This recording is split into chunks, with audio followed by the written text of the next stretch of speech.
कहते हैं कि इंसान को अपने जीवन में अगर उसके गलती का एहसास हो जाए कि मैं जो काम कर रहा हूँ अपने जीवन में ये गलत है, अगर उसके आत्मा से वो बातें करे तो उसका आत्मा जानते हो क्या करेगा? हमेशा उसको सही रास्ते पर लेकर जाएगा। क्योंकि एक बात अपने जीवन में हमेशा याद रखना कि हमको आत्मा हमारे जीवन में कभी गलत काम करा ही नहीं सकता। अगर कोई गलत काम कराता है तो वह शरीर, आत्मा जो होता है शरीर का हमेशा विरोध होता है। आप एक बात हमेशा याद रखना कि आप कुछ गलत कदम जब उठाने जाते हैं तो आपका आत्मा हमेशा उसमें अगुवाई करता है, ये काम गलत है, लेकिन फिर भी हमारा शरीर उसको कराती है, जिसको कहते हैं पाप। लेकिन आज का ये वीडियो आपको हिला के रख देगा। मेरे प्रिय भाई बहनों, यीशु मसीह कहता है कि मैं तुम्हारे हृदय में रहना चाहता हूँ। वो कोई मंदिर उसके लिए न बनाए, वो कहता है कि तुम्हारा हृदय क्या है? मेरा मंदिर है, मैं उसमें वास करना चाहता हूँ। लेकिन हमारा हृदय कैसा होना चाहिए? पवित्र होना चाहिए, यीशु के तरह होना चाहिए, क्योंकि यीशु उसी के हृदय में रहता है जिसके हृदय में उसका वचन होता है। हम हर एक बात में और हर एक वीडियो में एक बात बोलता हूँ कि वचन ही क्या है? जीसस है, यीशु मसीह है। जिसके हृदय में वचन है उसके हृदय में प्रभु यीशु मसीह है, और जिसके हृदय में वचन नहीं है उसके हृदय में परमेश्वर नहीं है।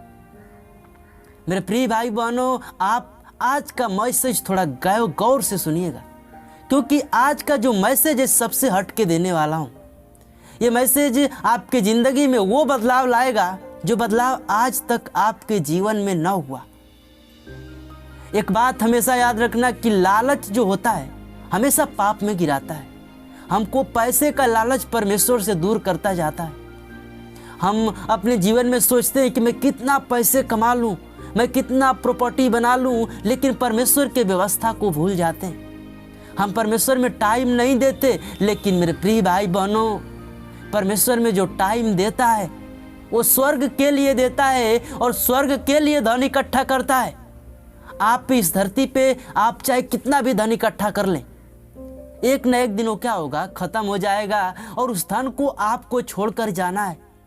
मेरे बात को थोड़ा गौर से सुनिएगा। लेकिन अगर आप अपने जीवन में स्वर्ग के लिए धन इकट्ठा करेंगे तो आपके जीवन में हमेशा बना रहेगा। मान लीजिए मैं चर्च जा रहा हूँ, मैं परमेश्वर में बहुत टाइम स्पेंड कर रहा हूँ, मेरे में क्या है? परमेश्वर बहुत आशीष दे रहा है। लेकिन बहुत सारे लोग ऐसे होते हैं जो चर्च में जाते तो हैं, लेकिन परमेश्वर उनका आशीष नहीं देता। वो खराई से भी चलते हैं, लेकिन जानते हैं उनका क्या रीजन होता है? परमेश्वर उनको स्वर्ग में आशीष देता है। इस बात को आप भूल जाएं कि मैं यीशु के पास जाऊंगा तो यीशु मुझे क्या करेगा? पैसे रुपए देगा? नहीं, यीशु आपको पैसे रुपए से बहुत बड़ा धन देगा, जो कि आपको स्वर्ग में मिलेगा।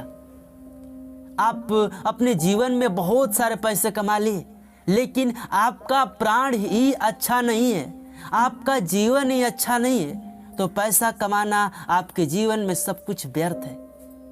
क्योंकि इस दुनिया में अगर सबसे बड़ा कोई धन है तो हमारा प्राण है। अगर प्राण सही है तो हमारा जीवन सही है, तो सब कुछ सही है। लेकिन अगर हमारा शरीर ही नहीं सही है, तो अगर हमारे पास बहुत पैसे हैं, बहुत गाड़ियां हैं, वो सब कुछ व्यर्थ है। मेरे प्रिय भाई बहनों, आज का ये मैसेज थोड़ा गौर से सुनिएगा, क्योंकि इस मैसेज में कुछ आपसे मैं बताना चाहता हूँ कि मेरे प्रिय भाई बहनों, बहुत सारे हैं जो पैसे रुपए में लोभ में फंसे हुए हैं और परमेश्वर को भूल गए हैं। लेकिन अगर आप इस मैसेज को सुन रहे हैं मेरे प्रिय भाई बहनों, तो आप अपने जीवन में स्वर्ग के लिए धन इकट्ठा करिए। क्योंकि जो व्यक्ति अपने जीवन में स्वर्ग के लिए धन इकट्ठा करता है, उसके जीवन में उसका यहाँ पर कुछ धन न दिखेगा। उसको ऐसा लगेगा परमेश्वर तो मुझे आशीष ही नहीं देता। लेकिन एक बात हमेशा याद रखना कि परमेश्वर हर एक को आशीषित करता है। ये सृष्टि का रचना उसी ने किया है, और इस धरती पे जो कुछ है सब कुछ परमेश्वर ने दिया है। आपका जीवन में एक पैसा आपको क्या करता है? आपको हमेशा फंसाए रहता है। ये पैसा आपके जीवन में वो काम करा देता है जो काम अपने जीवन में आप सोचे नहीं होते हैं। मेरे प्रिय भाई बहनों, मैं इस वीडियो में यही बताने के लिए आया हूँ कि आप अपने जीवन में पैसे रुपए के लोभ के चक्कर में न पड़िए और सुबह में परमेश्वर से प्रार्थना करिए, हे परमेश्वर मुझे पैसे के रुपए में लोभ में न फंसने पाऊं। ये वर्ड प्रार्थना में बोलिए, परमेश्वर आपको उससे दूर करेगा और आपको ऐसा धन देगा जो कि आपके जीवन में एक सुखी का धन होगा। मैं ज़्यादा लंबा वीडियो नहीं करूँगा, लेकिन जाते जाते एक बात जरूर कहूँगा कि एक व्यक्ति अपने जीवन में विपत्ति से घबराता है, उसके पास दुख जब आता है वो बहुत घबराता है, लेकिन एक बात हमेशा याद रखना कि परमेश्वर जिसको चुन लेता है उसको एक ऐसा जीवन देता है कि वो व्यक्ति अपने जीवन में सोच नहीं सकता कि मैं ये दिन देखूंगा। मैं भी अपने जीवन में कभी नहीं सोचा था कि मैं आपको परमेश्वर का वचन सुनाऊंगा। मेरा जीवन खत्म हो गया था क्योंकि मैं अपने जीवन में कब का मर मिट गया होता, लेकिन परमेश्वर ने मुझे चुना और ऐसा दिन दिखाया कि मैं आज अपने जीवन में सोचता हूँ कि हाँ, परमेश्वर ने मुझे वो दिन दिखाया जो कि मैं अपने जीवन में कितना भी काम रुपए पैसा प्राप्त करके ये जीवन नहीं पा पाया था। मेरे प्रिय भाई बहनों, अभी परमेश्वर बहुत कुछ दिखाने वाला है। सिर्फ हम एक पवित्रता के साथ उसके भवन में जाएं और उसके वचन के अपने हृदय रूपी पटिया पर लिखें और परमेश्वर के स्वर्ग में स्थान को पाएं। तो मिलते हैं नेक्स्ट वीडियो में। तब तक सभी मसीह भाई बहनों को प्रभु के नाम से जय मसीह की। हालेलुया, आमीन।